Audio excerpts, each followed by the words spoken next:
ever wonder why some people break under pressure while others emerge stronger?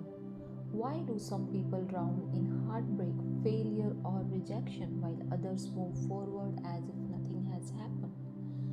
The Bhagavad Gita, one of the most powerful spiritual texts in the history, reveals the secret to the unshakable emotional resilience. But here is the twist, it is not just about spirituality. Psychology confirms many of the Gita's teachings on mastery about emotion, identity, and mental control.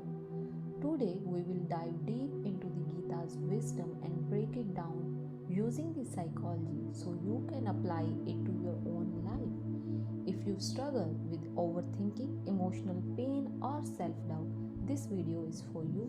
In the first part, we will talk about the illusion of identity, why you are not who you think you are. Let's start with the root cause of most of emotional suffering that we go through, and that is a false sense of identity that we have created for ourselves. When Arjun collapses on the battlefield, overcome with fear and doubt, Krishna does not comfort him with any motivational words. Instead, he gives him a reality check. He says that which pervades the entire body is indestructible. No one can destroy the imperishable soul. So, what is Krishna really trying to say here? This means because we confuse our true self with our temporary self, like our job, like relationships and emotions, we suffer. Psychology calls this as the false self or ego self. Interestingly, Carl Rogers also explained this in the self-concept theory.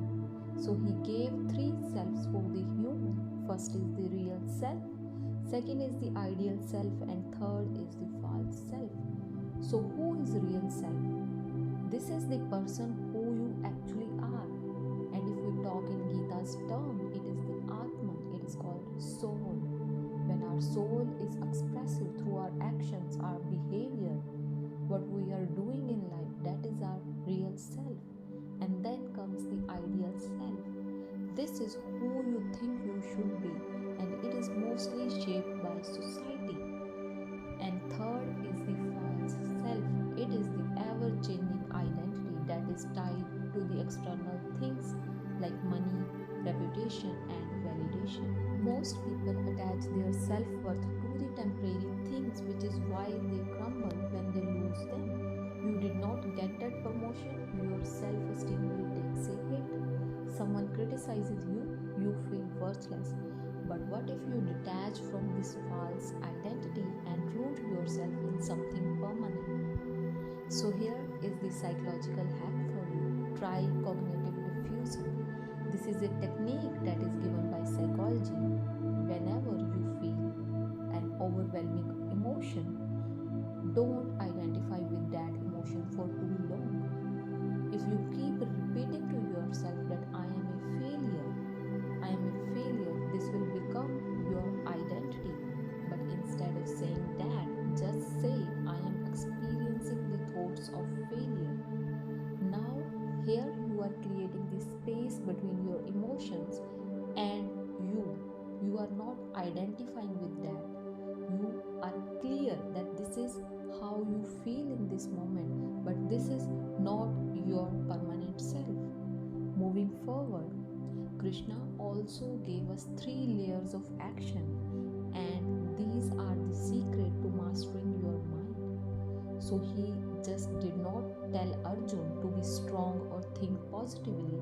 He explained that every action has 3 layers. So first action is gross action, that is karma. It is the visible, the external action that we are taking. Second is the subtle action, that is bhava.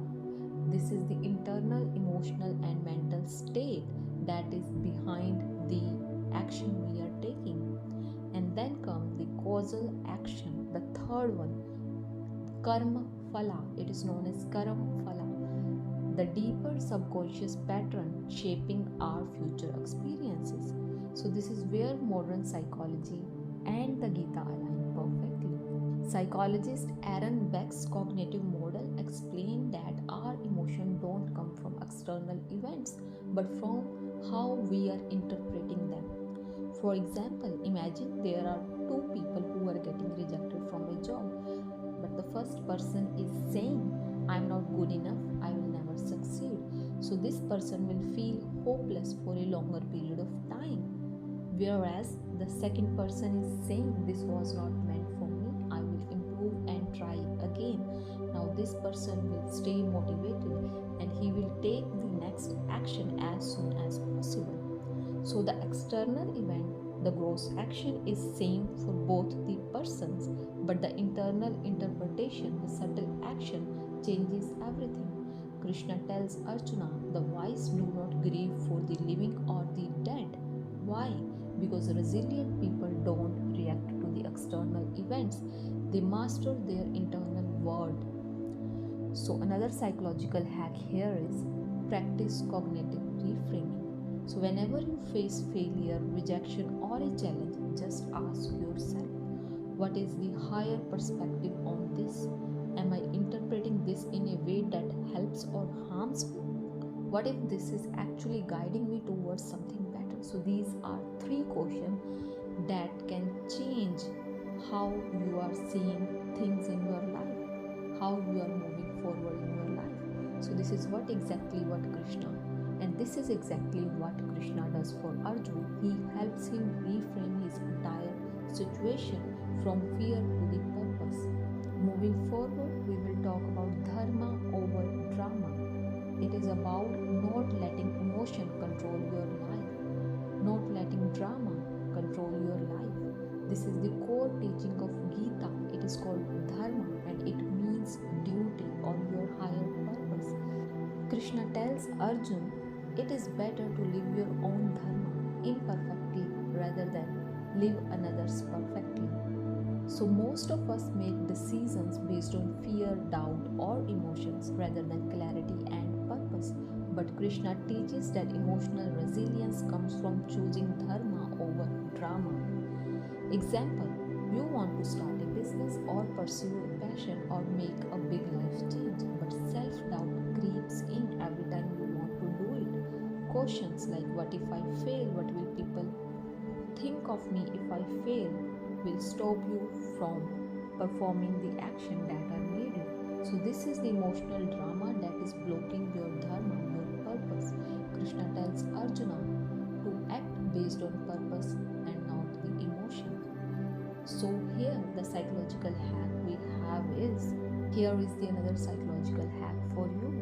Whenever you are in doubt about making any decisions, doing anything in life, ask, what would my highest self will do in this situation?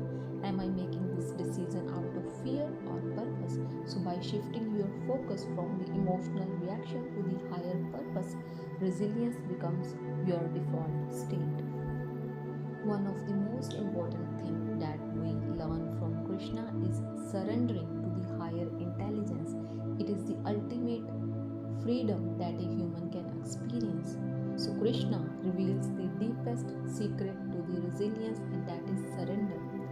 He says, abandon all the varieties of duty and just surrender unto me. But here surrender does not mean giving up. It means trusting that life has a higher intelligence. It means believing in universe, believing in your own higher self, and believing in a power that is bigger than you. So psychology calls this as the radical acceptance. It is fully accepting the reality without any resistance. When you stop trying to control everything and trust the process, worry and fear lose their power over you. So from this we can conclude that resilience is not about avoiding the pain, and Bhagavad Gita is not about making the life easier. It is about making you stronger.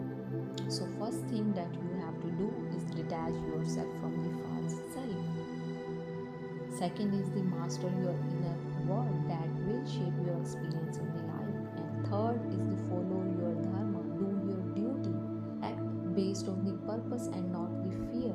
And fourth is surrender to the process. Trust that life is unfolding perfectly for you. This is how you become emotionally unshakable. If you found this video valuable, like, comment, and share because this world needs more people who can handle life with strength,